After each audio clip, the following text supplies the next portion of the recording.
പ്രവേശനോത്സവം കളറാക്കി artificial intelligence teacher Lisa.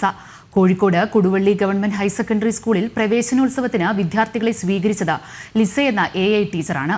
സ്കൂളിലെ അഡൽട്ടിംഗറിൽ ലാബിൽ ഇവിടുത്തെ കുട്ടികൾ തന്നെയാണ് AI ടീച്ചറിനെ നിർമ്മിച്ചത്. ലാബ് ഇൻചാർജ് ഫിർദൌസ് ബാനുവിന്റെ നേതൃത്വത്തിലാണ് വിദ്യാർത്ഥികൾ ഈ റോബോട്ട് നിർമ്മിച്ചത്. ലിസ ടീച്ചറെ കൂടാതെ മറ്റൊരു റോബോട്ടിനെ കൂടി കുട്ടികൾ ഉണ്ടാക്കിയിരുന്നു. ലിസ ടീച്ചർ ക്ലാസുകളിൽ കയറി കുട്ടികൾക്ക് മിഠായി വിതരണം നടത്തിയപ്പോൾ മറ്റേ ഹ്യൂമനോയിഡ് റോബോട്ട് സ്കൂൾ മുറ്റത്ത് നിന്ന് കുട്ടികളെ പൂക്കൾ നൽകി സ്വീകരിച്ചു.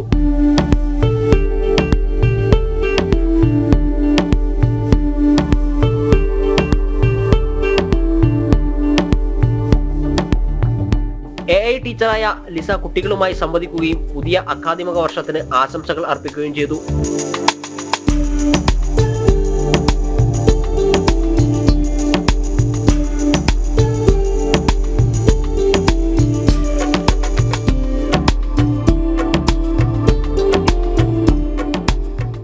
കേന്ദ്ര സർക്കാർ നീതി ആയോഗിന്റെ സഹായത്തോടെ ആവിഷ്കരിച്ച അഡൽട്ട് ടിങ്കറിംഗ് ലാബിലായിരുന്നു റോബോട്ടുകളുടെ നിർമ്മാണം.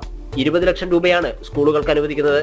ഇതിൽ 10 ലക്ഷം രൂപ ആദ്യഘട്ടത്തിലും ബാക്കി ഓരോ വർഷവും 2 ലക്ഷം രൂപ വീതവും നൽകും. ജനം, കോഴിക്കോട്.